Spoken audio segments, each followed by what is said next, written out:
Hello friends, welcome to my channel. ఎలా ఉన్నారు అందరూ? బాగున్నారా? నాకు కామెంట్స్లో చెప్పండి. ఈరోజు వీడియోలో నా మార్నింగ్ రొటీన్ని మీకు చూపిస్తున్నాను. వీడియో స్టార్ట్ చేసే ముందు వీడియో మీకు కనుక నచ్చితే తప్పకుండా లైక్ చేసి షేర్ చేయండి. మీరు కనుక లైక్ చేస్తే వీడియో ఎక్కువ మందికి రీచ్ అవుతుంది. ఈరోజు మా పాప లంచ్ బాక్స్లోకి అయితే క్యారెట్ రైస్ మిల్ మేకర్ వేసి చేస్తున్నాను. పిల్లలకి లంచ్ బాక్స్ పెట్టాలంటే ముందు రోజు నైటే ఆలోచించుకొని పెట్టుకోవాలి కదా, ఏం పెట్టాలి అని. నేనైతే ముందు రోజు నైట్ ఏం చేయాలి రేపటికి అని ప్లాన్ చేసి పెట్టుకుంటాను. లేదంటే లేవగానే ఏం చేయాలి అని అసలు అర్థం అవ్వదు. ఏమేమి వెజ్జెస్ ఉన్నాయి ఏంటి అని చూసుకొని ముందు రోజు ఏం చేయాలి అని ఫిక్స్ అవుతాను. ఫస్ట్ అయితే కిచెన్లోకి వచ్చేసి టీ అయితే పెట్టేసుకున్నాను. అలాగే ఈరోజు మా పాప లంచ్ బాక్స్లోకి క్యారెట్ వేసి మిల్ మేకర్ ఫ్రై చేస్తున్నాను అని చెప్పాను కదా, దానికోసము మిల్ మేకర్ బాయిల్ చేయడానికి వాటర్ అయితే స్టవ్ మీద పెట్టుకున్నాను. ఇక్కడ ఇంకా క్యారెట్ రైస్ కోసము క్యారెట్ని అయితే తురుముకుంటున్నాను. మనం చిన్న చిన్న పీసెస్గా కట్ చేసుకొని కూడా వేసుకోవచ్చు, కాకపోతే తురిమితే కొంచెం త్వరగా కుక్ అయిపోతుంది కదా, అందుకని తురిమేస్తున్నాను. అలాగే ఈరోజు బ్రేక్ఫాస్ట్కి అయితే పిల్లలకి పోహా చేస్తున్నాను, మాకైతే చపాతీ చేస్తున్నాను. నిన్నటి కర్రీ కొంచెం మిగిలిపోయిందనమాట, అందుకని అవకాడో వేసి చపాతీ చేస్తున్నాను. అవకాడో తోటి మీరు ఎప్పుడైనా చపాతీ ట్రై చేశారా? చాలా సాఫ్ట్గా వస్తాయి అసలు. ఇక్కడైతే క్యారెట్ రైస్ కోసము మిల్ మేకర్ ఫ్రై కోసము స్టవ్ మీద అయితే ఒక 2 ప్యాన్స్ అయితే పెట్టేసుకున్నాను. వీటిలో కొంచెం ఆయిల్ వేసుకొని ఆయిల్ వేడెక్కిన తర్వాత మిల్ మేకర్ ఫ్రైకి ఒక హాఫ్ టమాటోని వేసుకుంటున్నాను. హాఫ్ టమాటో, కొంచెం అల్లం వెల్లుల్లి పేస్ట్, కొద్దిగా ఉప్పు, కొంచెం పసుపు, కొంచెం ధనియాల పొడి, ఇవన్నీ వేసుకొని టమాటోస్ని బాగా మగ్గించుకోవాలి. మిల్ మేకర్ ఫ్రై ప్లెయిన్గా కూడా ఉత్త ఆయిల్లో కూడా ఫ్రై చేసుకోవచ్చు, కాకపోతే కొంచెం టమాటో వేస్తే ఆ ట్యాంగీ ఫ్లేవర్ బాగుంటుంది. ఇక్కడ మా పిల్లలు అయితే కారం తినరు కాబట్టి నేను కారం ఏం వేయట్లేదు. ఇంకోవైపు క్యారెట్ రైస్ కోసము ప్యాన్ పెట్టేసుకొని కొంచెం ఆయిల్ వేసుకున్నాను. ఆయిల్ వేడెక్కిన తర్వాత మంచిగా క్రష్ చేసుకున్న వెల్లుల్లిపాయని ఫస్ట్ వేసుకోవాలి. మనం వేడివేడి ఆయిల్లో ఇట్లా ఫస్ట్ వెల్లుల్లిపాయ వేసుకుంటే వెల్లుల్లిపాయ ఫ్లేవర్ అంతా మంచిగా ఆయిల్కి అంతా బట్టి రైస్ చాలా టేస్టీగా ఉంటుంది. తర్వాత దీంట్లో కొంచెం జీలకర్ర, కొద్దిగా ఆనియన్స్ వేసుకొని ఫ్రై చేసుకోవాలి. ఇవి కొంచెం ఫ్రై అయిన తర్వాత దీంట్లో కొద్దిగా జీడిపప్పు వేసుకుంటున్నాను. కావాలంటే జీడిపప్పు సపరేట్గా ఫ్రై చేసుకొని లాస్ట్లో కూడా రైస్లో యాడ్ చేసుకోవచ్చు. ఒకవేళ జీడిపప్పు వద్దు అనుకుంటే పల్లీలు కూడా వేసుకోవచ్చు. జీడిపప్పు వేగిన తర్వాత తురిమి పెట్టుకున్న క్యారెట్ వేసుకొని కొంచెం ఉప్పు, కొంచెం పసుపు వేసుకొని ఒకసారి బాగా కలుపుకొని మూత పెట్టుకొని క్యారెట్ అంతా మంచిగా మగ్గించుకోవాలి. అలాగే ఒక పక్కన నేను మిల్ మేకర్ ఫ్రైకి టమాటో వేసుకున్నాను కదా, టమాటో కూడా మంచిగా మగ్గిపోయింది. దాంట్లో మనం బాయిల్ చేసి పెట్టుకున్న మిల్ మేకర్ వాటర్ అంతా పిండేసి వేసుకోవాలి. దీంట్లో ఇప్పుడు సరిపడినంత ఉప్పు కూడా వేసేసుకొని లో ఫ్లేమ్లో పెట్టుకొని ఫ్రై చేసుకోవాలి. ఇక్కడ చూసారు కదా, క్యారెట్ మంచిగా మగ్గిపోయింది. ఇప్పుడు దీంట్లో కొద్దిగా పెప్పర్ పౌడరు, కొంచెము నువ్వుల పొడి వేసుకుంటున్నాను. నువ్వుల పొడి వద్దు అనుకుంటే కొంచెం కొబ్బరి పొడి వేసుకున్నా కూడా టేస్ట్ చాలా బాగుంటుంది. అన్నీ వేసుకొని ఒకసారి బాగా కలిపేసుకొని మనం ఉడికించుకున్న రైస్ కూడా వేసేసి కొత్తిమీర ఉంటే కొంచెం కొత్తిమీర కూడా వేసుకోండి. నా దగ్గర ఈరోజు కొత్తిమీర లేదు, అందుకే వేయట్లేదు. ఒక 2 మినిట్స్ కలుపుకున్నామంటే క్యారెట్ రైస్ అయితే రెడీ అయిపోతుంది. మీకు కావాలంటే మనం ఫ్రై చేసుకున్న మిల్ మేకర్ కూడా రైస్లోనే మిక్స్ చేసేసుకోవచ్చు. నేను డైరెక్ట్గా బాక్స్లో వేసి కలుపుదామని సపరేట్గా పెట్టాను. ఈ క్యారెట్ రైస్ అయితే చాలా టేస్టీగా ఉంటుంది. నాకు క్యారెట్ రైస్ అనగానే ఏం గుర్తొస్తుందంటే, నేను సెకండ్ డెలివరీ అయిన తర్వాత ఫస్ట్ 1 to 2 months ఎక్కువ కారం ఏం తినలేదన్నమాట. ఎక్కువగా ఈ క్యారెట్ రైసే తినేదాన్ని. బాగా వెల్లుల్లిపాయలు తినాలి అని చెప్తారు కదా, బాగా వెల్లుల్లిపాయలు వేసుకొని క్యారెట్ రైస్ మా మమ్మీ ఎక్కువ చేసి ఇచ్చేవాళ్ళు అనమాట. నాకు క్యారెట్ రైస్ అనగానే అదే గుర్తొస్తుంది. క్యారెట్ రైస్ అయితే రెడీ అయిపోయింది. మనము ఐరన్ ప్యాన్లో ఎప్పుడు కుక్ చేసుకున్నా సరే వెంటనే దాంట్లోంచి తీసి వేరే గిన్నెలోకి మార్చుకోవాలి. ఎక్కువసేపు కుక్ చేసిన తర్వాత ఏ డిషెస్ అయినా సరే దాంట్లో ఎక్కువసేపు పెట్టొద్దు. ఇక్కడ మా పిల్లల బ్రేక్ఫాస్ట్ కోసం అయితే పోహా చేస్తున్నాను. స్టవ్ మీద ఒక ప్యాన్ పెట్టుకొని కొంచెం ఆవాలు, జీలకర్ర, పచ్చిశనగపప్పు వేసుకొని ఫ్రై చేసుకుంటున్నాను. పోహాలో కావాలంటే పల్లీలు కూడా వేసుకోవచ్చు. ముందే ఫ్రై చేసుకొని తీసి పక్కన పెట్టుకొని లాస్ట్లో కలుపుకుంటే బాగుంటాయి. తాలింపు అంతా బాగా వేగిన తర్వాత దీంట్లో కట్ చేసిన ఆనియన్ ముక్కలు, కొంచెం పసుపు, కొంచెం అల్లం వెల్లుల్లి పేస్ట్ వేసుకొని పచ్చివాసన అంతా పోయేదాకా ఫ్రై చేసుకోవాలి. కారం కోసం ఇక్కడ కావాలంటే పచ్చిమిర్చి వేసుకోవచ్చు. మా పిల్లలు కారం తినరు కదా, అందుకని నేను పచ్చిమిర్చి కానీ ఎండుమిర్చి కానీ ఏవి వేయట్లేదు. ఉప్మా కానీ ఇట్లా పోహా కానీ సేమియా ఉప్మా ఇలాంటివి ఏవి చేసుకున్నా సరే పిల్లలకి సపరేట్గానే చేయాలి. ఎందుకంటే పచ్చిమిర్చి లేకుండా మేమైతే తినలేం కదా.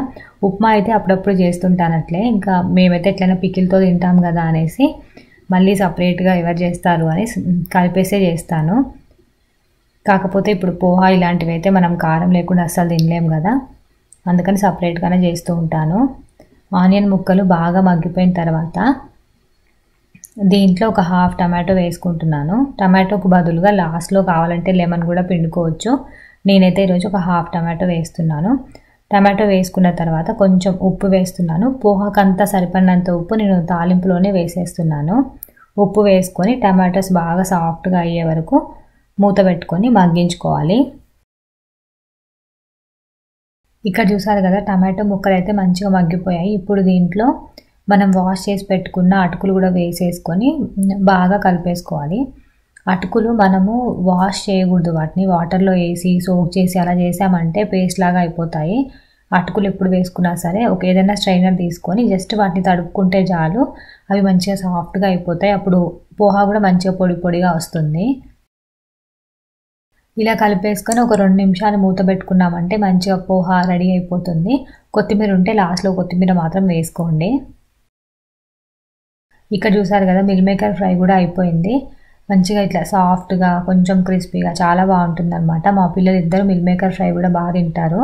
ఇది నేను క్యారెట్ రైస్లో కలిపేసి పెట్టేస్తున్నాను అనమాట బాక్స్లో. తనకి ఫ్రై లాగా ఇలా సపరేట్గా ఉంటే ఈవినింగ్ కూడా వాళ్ళు ఏదైనా కర్రీ చేస్తే సైడ్ డిష్ లాగా తినేసేయచ్చు కదా, అందుకని మొత్తం రైస్లోకి కలిపేయలేదు నేను.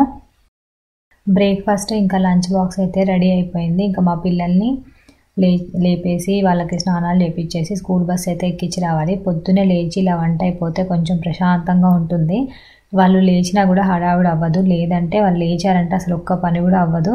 నా చుట్టూ తిరుగుతూనే ఉంటుంది మా చిన్న పాప అయితే. ఇక్కడ ఇంకా లంచ్ బాక్స్ అయితే ప్యాక్ చేసేస్తున్నాను. ఈరోజు స్నాక్ బాక్స్లోకి అయితే బ్లూబెర్రీస్ పెట్టాను, ఇంకా క్యారెట్ రైస్లోకి మిల్ మేకర్ వేసి కలిపేసి పెట్టేసాను అనమాట. ఇక్కడ ఇంకా మా కోసము అవకాడో వేసి చపాతీ అయితే చేస్తున్నాను. దానికోసం పిండి అయితే కలిపేసి పెట్టుకుంటున్నాను. చపాతీకి ఎప్పుడైనా సరే పిండి నానితే మంచిగా సాఫ్ట్గా వస్తాయి కదా, అందులో ఈ అవకాడో వేసి చేసామంటే ఇంకా చాలా సాఫ్ట్గా వస్తాయి.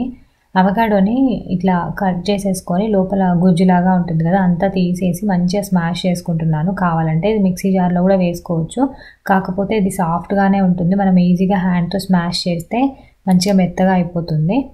తర్వాత దీంట్లో చపాతీ పిండి వేసేసుకొని కొద్దిగా వాటర్ అవసరమైతే వాటర్ వేసుకొని చపాతీ పిండిలాగా కలిపేసుకోవడమే.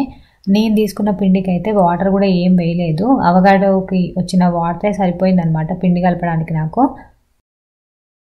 ఈరోజు అయితే చపాతీ పిండిలో సాల్ట్ కూడా ఏం వేయలేదు, జస్ట్ అవకాడో వేసి కలిపి పెట్టాను. ఎలాగో మేము కర్రీతో తింటాం కాబట్టి సాల్ట్ అయితే వేయలేదు. ఈ అవకాడోస్ ఇప్పుడు ఇండియాలో కూడా దొరుకుతున్నాయి, బట్ కొంచెం కాస్ట్లీ ఉండొచ్చు. ఇక్కడైతే కొంచెం తక్కువ కాస్టే ఉంటాయి, ఎందుకంటే ఇవి ఇక్కడ పండుతాయి కాబట్టి ప్రైస్ రీజనబుల్గానే ఉంటాయి. అవకాడోస్ మాత్రం చాలా హెల్దీ, వీటిలో న్యూట్రిషన్ వాల్యూస్ చాలా ఉంటాయి. మేమైతే ఎప్పుడు కాస్ట్కోకి వెళ్ళినా సరే అవకాడోస్ అయితే కంపల్సరీ తెచ్చుకుంటాము. అవకాడో తోటి మనం మిల్క్ షేక్ చేసుకోవచ్చు, లేదంటే ఇలా చపాతీ కూడా చేసుకోవచ్చు.